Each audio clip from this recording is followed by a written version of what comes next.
In downtown Phoenix, this is Cronkite News. As an Arctic freeze blasts the Midwest, a quarter of the country is facing deadly winter weather conditions. We're bringing you the very best team coverage on the polar vortex, from right here in Phoenix to the nation's capital. Plus, here at home, a lack of water is causing concern among state leaders. What they plan to do to combat the Arizona water crisis. And abandoned mines posing major safety risk for Arizonans. But one group is dedicating their time to giving back to the community and saving people's lives.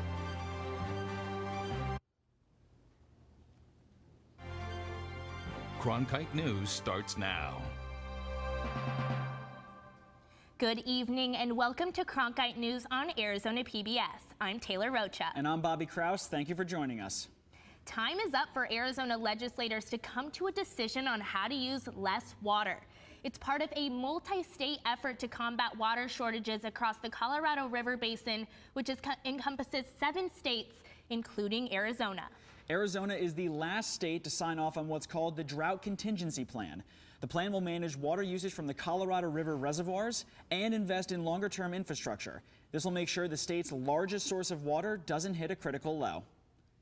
If lawmakers can't agree, the federal government will step in to decide how to keep enough water in reservoirs like Lake Mead. Cronkite News reporter Lillian Donahue has been following this story and went to Pinal County to talk to some of the people who will be most affected by the plan. All this water from the Colorado River has had quite the journey. Well over 300 miles of it in the Central Arizona Project Canal System. It can take up to 7 days for this water to go from the Colorado River to Pinal County, where I'm standing, the heart of Arizona's agriculture.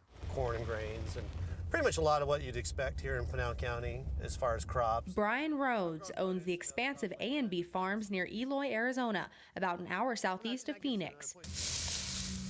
We've grown this farming operation pretty much from scratch. I mean, we're farming 15,000 plus acres today. His most critical resource cuts through his alfalfa fields. The Central Arizona Project carries over 1.5 million acre feet of water each year and brings life to his crops. We're going to all have to adjust to kind of a new frontier as far as water availability and from what we've been used to.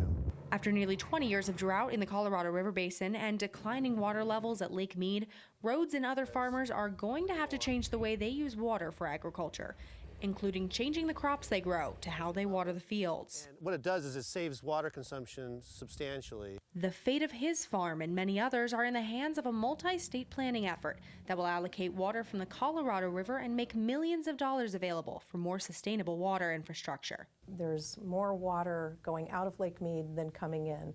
Sarah Porter with Arizona State University's Kyle Center for Water Policy says that the Drought Contingency Plan helps solidify, at least in the short term, ways to protect groundwater in the Southwest. The last thing we want is uncertainty. It's always better in water to kind of have control over your destiny.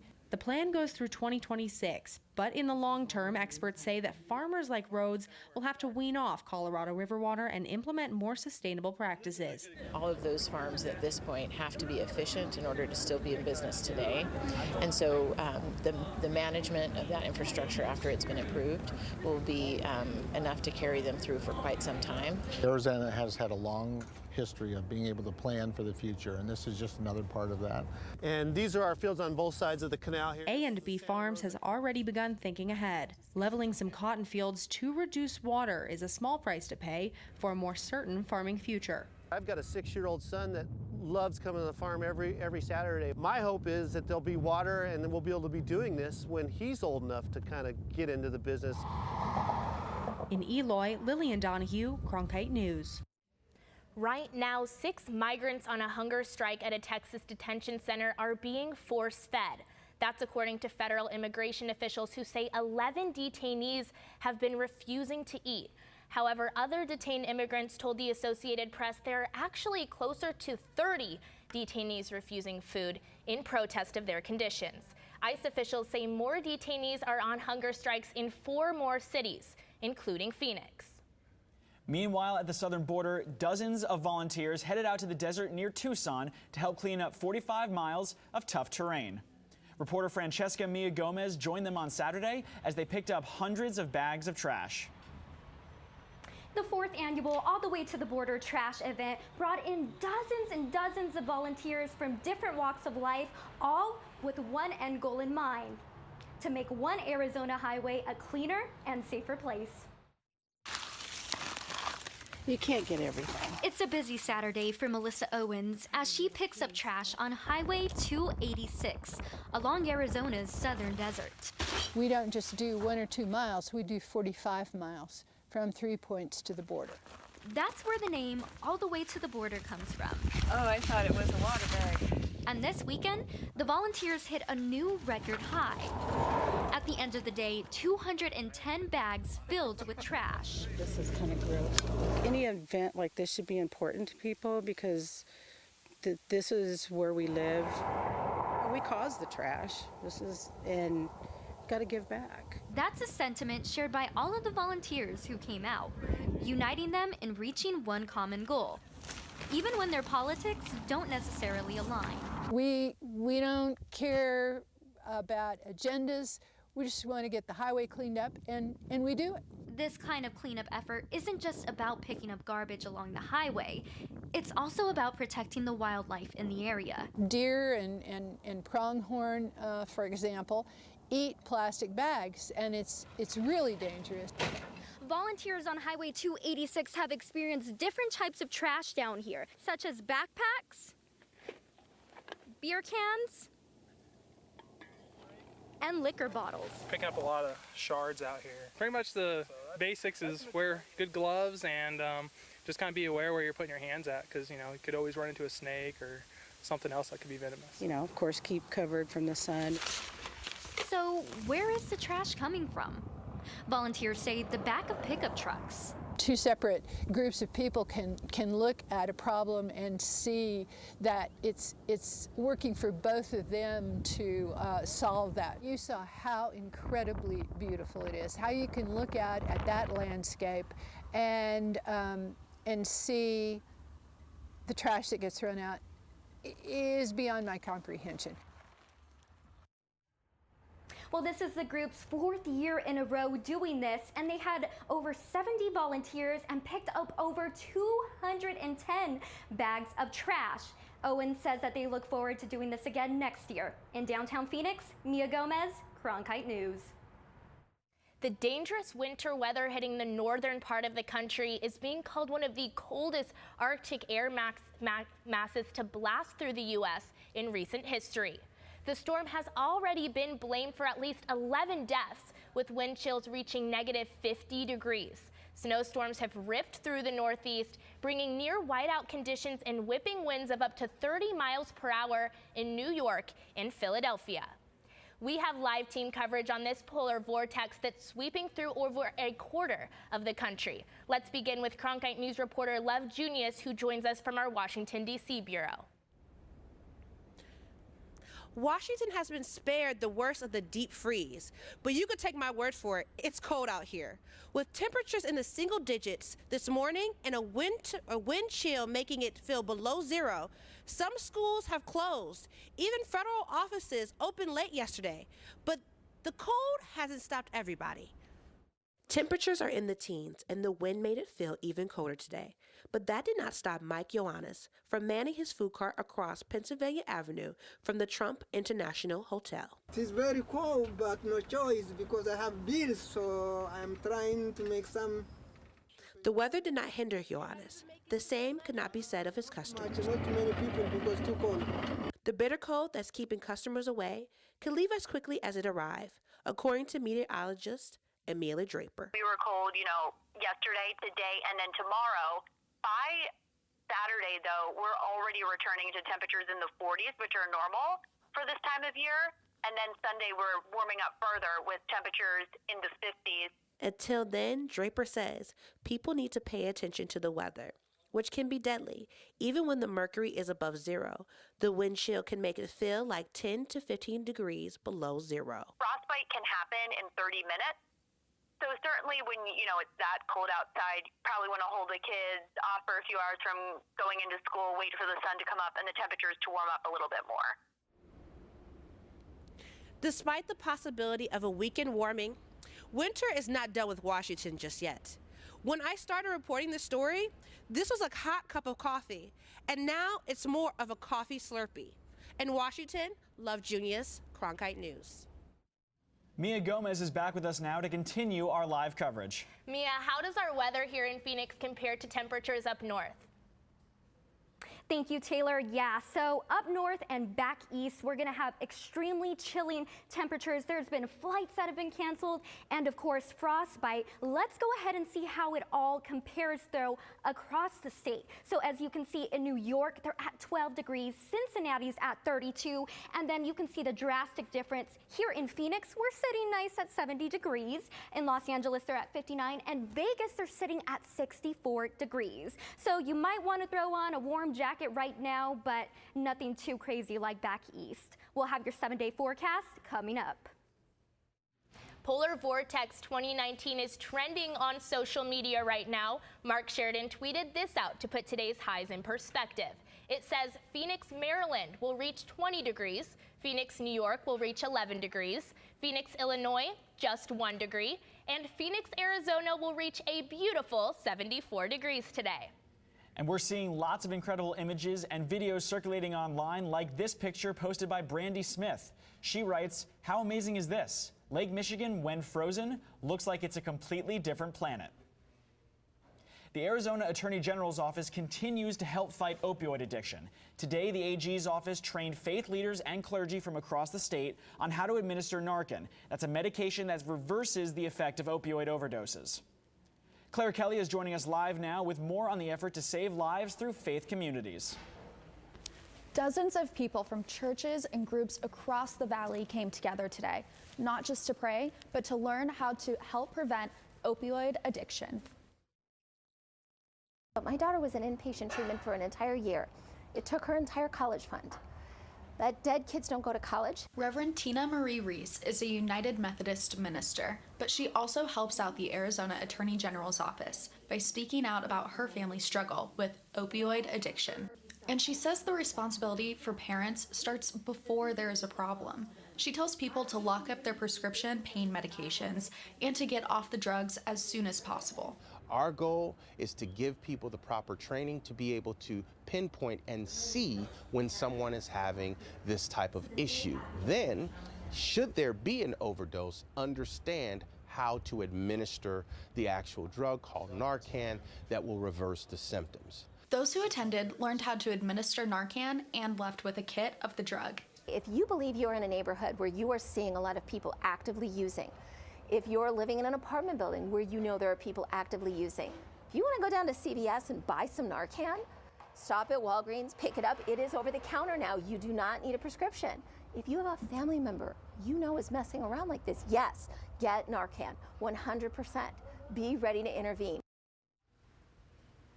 More than 35,000 doses of Narcan have been dispensed in Arizona, according to the Arizona Department of Health Services. In the broadcast center, Claire Kelly with Cronkite News. Coming up next on Cronkite News. See what happened to a pair of dog tags mistakenly donated to an Arizona Goodwill after this photo went viral. Plus, Red for Ed leaders fighting back against 2 proposed bills concerning tax revenue. We take you to the state capitol to find out what's at stake for education in Arizona. I'm Judy Woodruff, anchor and managing editor of the PBS NewsHour. The journalists of tomorrow face a fast-changing media landscape, but quality news remains vitally important to our communities, our country, and our world.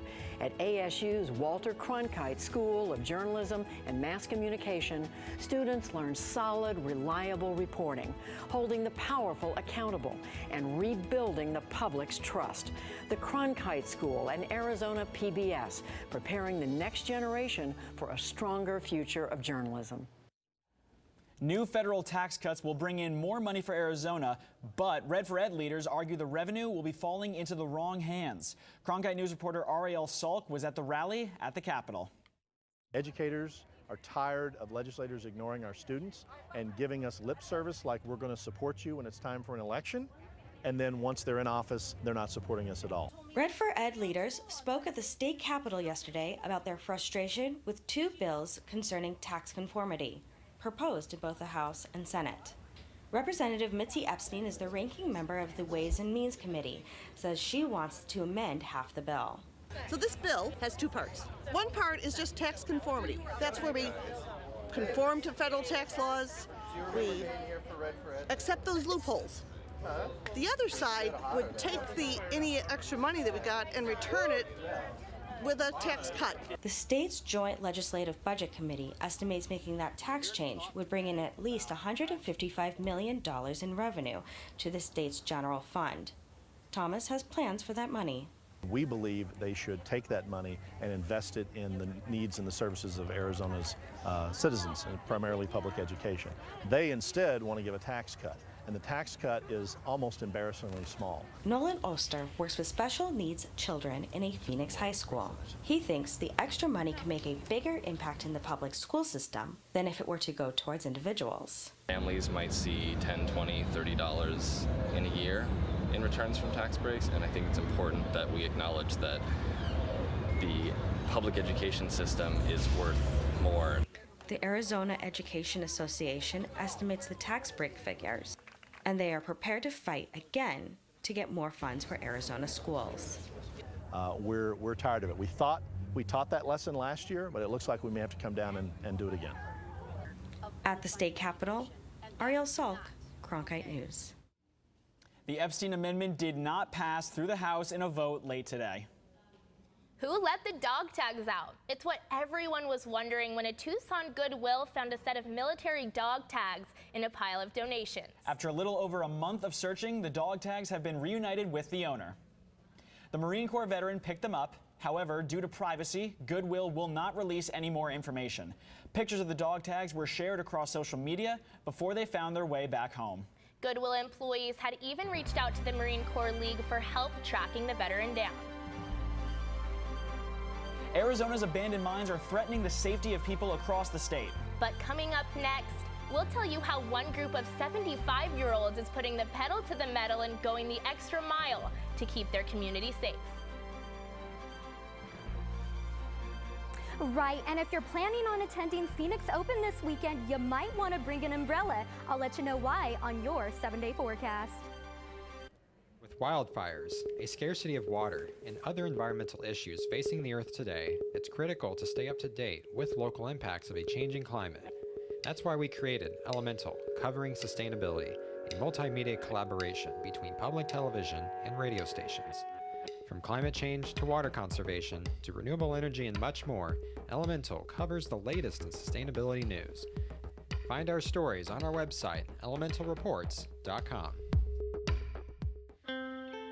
As journalists at Cronkite News, we report on stories that matter to you by focusing on the local impact.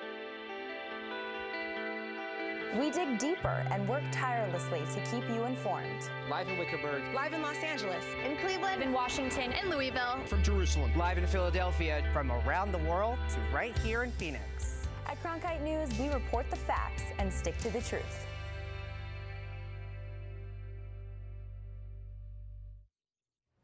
Arizona has a long history of mining, but thousands of mines across the state have been left abandoned, and people have fallen into them. Some have even died. But as Cronkite News reporter Jordan Evans found out, there's one group of volunteers in Lake Havasu City that are trying to close the mines off to keep people safe. It's the sound of metal. Pounding stakes, snipping wire. All of this to put up a message. We're a group of 75-year-olds, and we just enjoy getting out in the desert. We enjoy doing this kind of work. No one could pay us to do it, but we just enjoy volunteer doing it. It's not just about putting the pedal to the metal. The Havasu Four-Wheelers Club is also here to prevent accidents waiting to happen by fencing off Arizona's abandoned mines. It's an opportunity for us to do something safe, give back to the community, and maybe save somebody's life. The Arizona State Mine Inspector says there are thousands of mines like these that pose a threat to hikers and off-roaders. And since there are numerous challenges that make it difficult to close them off, that's where the Havasu Four-Wheelers Club comes in. The ones we work on range anywhere from 20 to 250 feet. And sometimes you'll see debris piled up 20 feet down and think that that's the end of the shaft. It's actually just a collection of dust and debris, and if you step on it, it'll collapse. According to the state mine inspector's office, 35 people have died in Arizona's abandoned mines since 1969. More than 20 people have been injured, including John Waddell, who recently survived a 50-foot fall into a mine shaft in West Maricopa County. The Havasu Four-Wheelers Club works closely with the Bureau of Land Management. BLM told me that many of these club members have signed up as volunteers, and they have done great work with the agency, and we appreciate their efforts. We have a cooperative agreement, a volunteer agreement with BLM. They provide all of the materials and most of the equipment. They also give us technical advice, and they accompany us out to make sure we're being safe in what we're doing.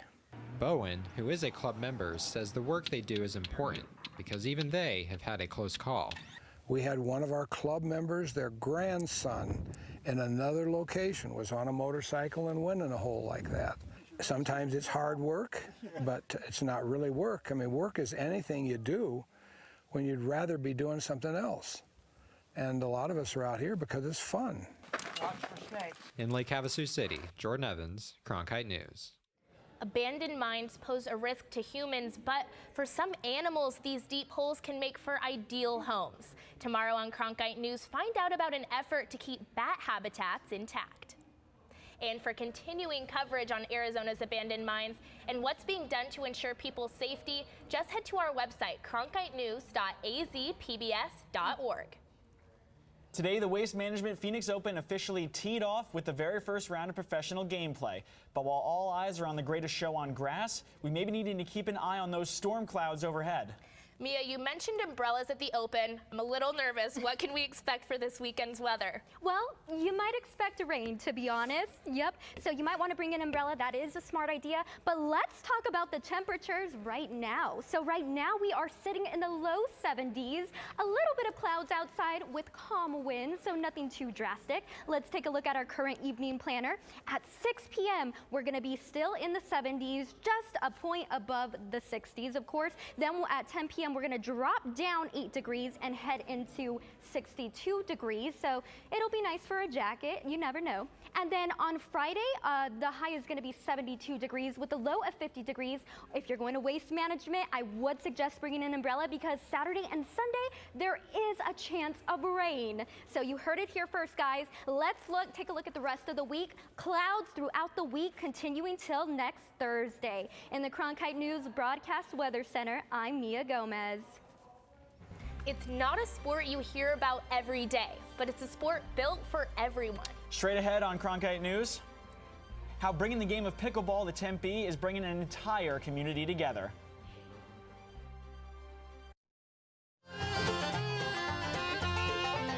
All of its children had come to the Mother Church of Country Music. It was almost like a badge of honor that you had to bring your culture with you to the table. That's why Bob Wills and his guys brought us Western music. That's why Hank Williams brought the South with him from Honky Tonks. Johnny Cash brought the Black Lamb Dirt of Arkansas. Bill Monroe brought music out of Kentucky bluegrass music. Willie Nelson brought his poetry from Texas. Patsy Cline brought her heartache from Virginia. I mean, it was the most wonderful parade of sons and daughters of America that brought their hearts and their souls and their experiences, and it gave us a great era in country music.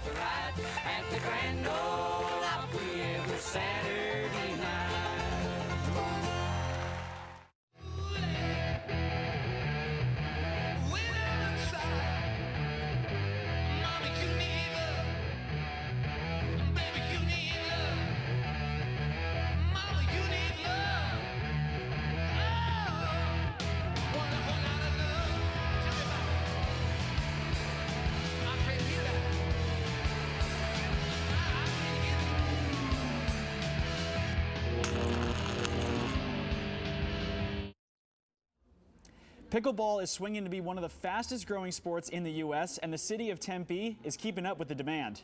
As Blaine McCormick explains, the sport is as fun as it sounds. It may be just a construction zone, but in a few months, this concrete slab will be this. Courts for pickleball. We have a lot of residents that are asking for pickleball courts. We have a lot of our residents that play pickleball, that love pickleball. It really is a community that's growing. According to a 2018 report from the Sports and Fitness Industry Association, over 3 million Americans participated in pickleball, an 11.3% rise from last year. I just have so much fun playing it. I've played lots of other racket sports for the last 30 years, but I'm having more fun playing pickleball than I've ever had playing any other racket sport.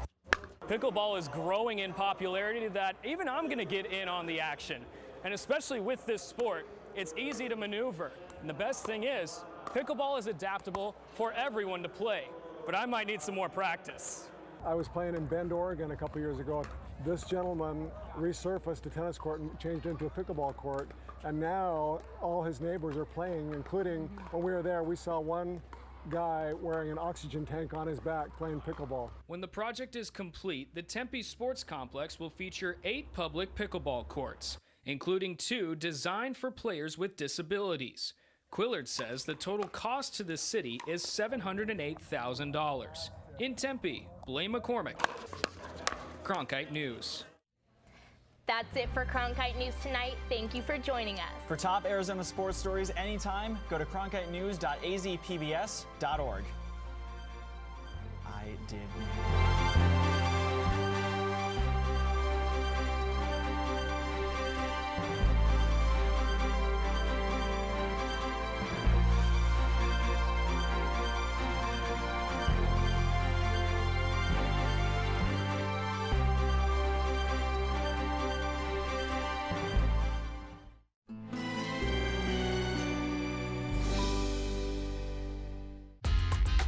I'm Mark Tarbell.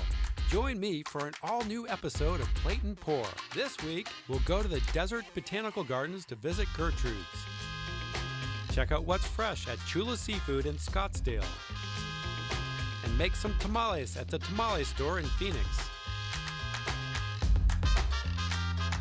All this and more, so don't miss an all-new episode of Plate and Pour tonight at 7, only on Arizona PBS. Explore new ideas and new worlds here on Arizona PBS, a community service of Arizona State University.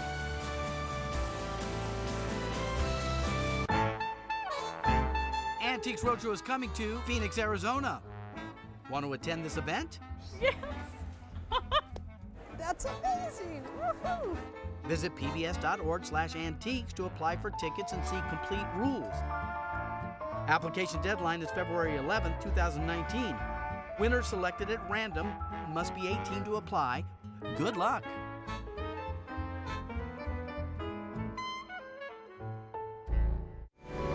Coming up next on Arizona PBS, Life and World.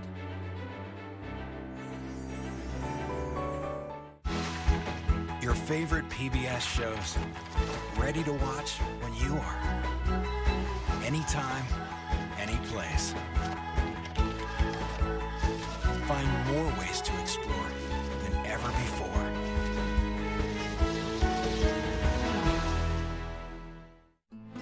Coming soon to Arizona PBS. In a time of change, where can you find in-depth reporting and thoughtful analysis? Washington Week on PBS. Join moderator Robert Costa. When I was at the Capitol this week, I encountered the same. And a panel of award-winning journalists. You're seeing a divided nation, and you're seeing. For insights and perspectives.